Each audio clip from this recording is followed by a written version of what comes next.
बिस्मिल्लाहिर्रहमानिर्रहीम। मेरा नाम डॉक्टर अरशद ख़ान है और मैं कंसल्टेंट न्यूरो सर्जन हूँ लेडी हॉस्पिटल पेशावर में। इवनिंग में मैं Khyber medical centre Dabgari garden first floor में अपनी न्यूरो सर्जरी की प्रैक्टिस करता हूँ और पेशेंट्स देखता हूँ।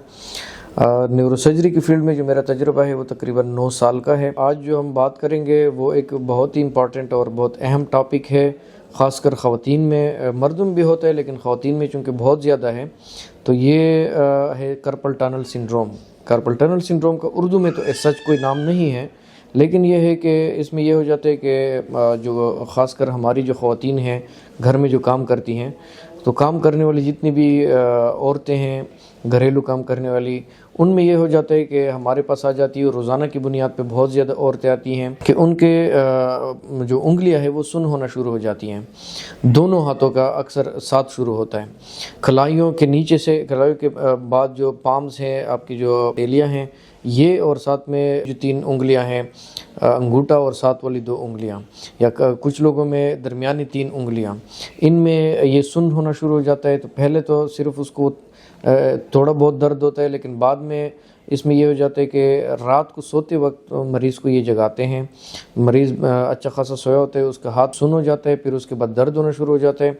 और अक्सर औरतें इस कंप्लेंट के साथ आती हैं कि नींद में हमारी नींद जिसकी वजह से पूरी रात ख़राब होती है, 2-3 बार ये जगाता है दर्द, और हम उसको जो है ना फिर गर्म करते हैं या कोई कपड़ा लपेटते हैं या उसको झटकते हैं, फिर ये जो है थोड़ा बहुत गुजारा कर लेते हैं। इसमें ये होता है कार्पल टनल सिंड्रोम की जो वजूहात हैं उसके ऊपर हम आते हैं। उसमें यह है कि जो लोग ज़्यादा कलाई वाला काम करते हैं, ख्वाह वो मर्द हो या ख़वातीन हो, उसमें ये चीज़ ज़्यादा होती है, क्योंकि इधर जो कलाई में अल्लाह ताला ने सिस्टम ये बनाया है कि इसके नीचे से उंगलियों में जितनी भी रगें आ रही हैं उसको महफूज करने के लिए इधर एक लिगामेंट है, एक पट्टा है जो कि अल्लाह ताला ने इसलिए बनाया है कि ये महफूज रहे।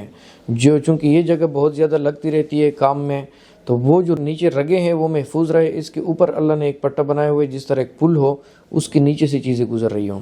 ये इस किस्म का सिस्टम है। जब काम बहुत ज़्यादा, जो लोग कलाई वाला काम ज़्यादा करते हैं, रेस्ट वाला, जिस तरह तरकान लोग हैं या दर्जी लोग हैं या औरतें हैं हमारी जो है ना आटा गूंथती हैं, सबसे ज़्यादा जो है जिसकी सबसे बड़ी वजह आजकल जो आ रही है वो है कपड़े धोना। कपड़े जो बहुत ज़्यादा, चूँकि रोज़ाना की बुनियाद पे कपड़े धोना हो जाते हैं औरतों का, और सिलाई की मशीन इस्तेमाल करना। तो औरतों में जो मेन वजूहात आ रही है वो सबसे ऊपर टॉप पे कपड़े धोना, बहुत ज़्यादा कपड़े धोना। बाकी जितने काम है जिसमें कलाई यूज़ होती है, रिस्ट यूज़ होता है, क्योंकि बारीक काम औरतों के ज़्यादा होते हैं, उसकी वजह से ये मसला होता है। तो इसमें हो जाता है ये कि इन कामों की वजह से ये जो पट्टा है जिसके नीचे ये रगे महफूज हैं वो मोटा हो जाता है, भारी हो जाता है, जिसकी वजह से नीचे जो नसें हैं, जो रगे हैं, वो दब जाती हैं और वो जो है ना उसमें करंट सही नहीं गुजरता। फिर जब वो कलाई आपकी रेस्ट के दौरान, सोने के दौरान एक साइड पे हो जाती है, या यूँ हो जाती है या यूँ हो जाती है, आगे या पीछे चली जाती है, तो उस पर और दबाव ज़्यादा हो जाता है और उसमें करंट नहीं पास होता उंगलियों तक, और वो सुन्न हो जाती है और फिर दर्द होना शुरू हो जाता है। कॉम्प्लिकेशंस इसकी हैं पेचीदगियाँ कि एक तो ये दर्द करता है, दूसरा ये कि मरीज़ जो है वो काम इसके साथ नहीं करता, नींद से जगाता है। आखिर में जब बहुत ज़्यादा टाइम इस पर गुजर जाए तो इवन हाथ से चीज़ें गिरना शुरू हो जाती हैं, हाथ में कमज़ोरी आ जाती है, जो ख़ासकर जो अंगूठा है इसके साथ जो गोश्त है ये कम होना शुरू हो जाते हैं।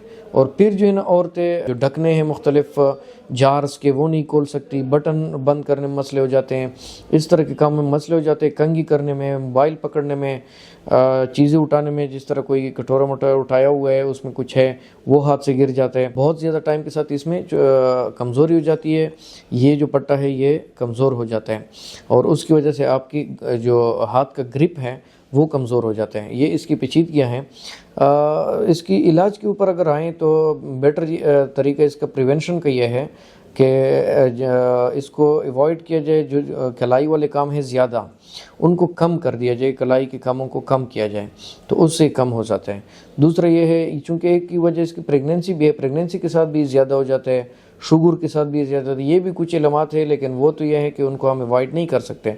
जो अवॉइड कर सकते हैं वो काम ये कलाई वाले ज़्यादा काम हैं, इनको थोड़ा अवॉइड करना है। अगर वो ठीक नहीं हो रहा तो इसके लिए हम टेस्ट करते हैं, NCS उसे बोलते हैं, नर्व कंडक्शन स्टडी। उसमें रगों का पता चल जाता है कि किधर बंद है और करंट पास हो रहा है कि नहीं हो रहा। उसके बाद अगर ठीक नहीं हो रहा, पहले हम ट्रीटमेंट देते हैं कि आपने कलाई यूज़ नहीं करनी, स्प्लिंट दे देते हैं कि कलाई सीधी रहें, और उसके अलावा दवाइयाँ दे देते हैं। अगर ये भी ना हो तो उसके बाद इसका ऑपरेशन होता है, छोटा सा ऑपरेशन होता है लोकल एनेस्थीसिया में, उसमें जनरल एनेस्थीसिया की ज़रूरत नहीं होती। यही जगह जो है ना सुन हो जाती है, और 3 टांकों का ऑपरेशन होता है, वो हो जाता है, और उसके बाद ये मरीज़ अक्सर ठीक हो जाते हैं। तो ये कुछ मालूमात थी जो मैंने आपको कार्पल टनल सिंड्रोम के बारे में देनी थी, क्योंकि बहुत ज़्यादा आम मसला है और घरेलू औरतों में अक्सर ज़्यादा होता है।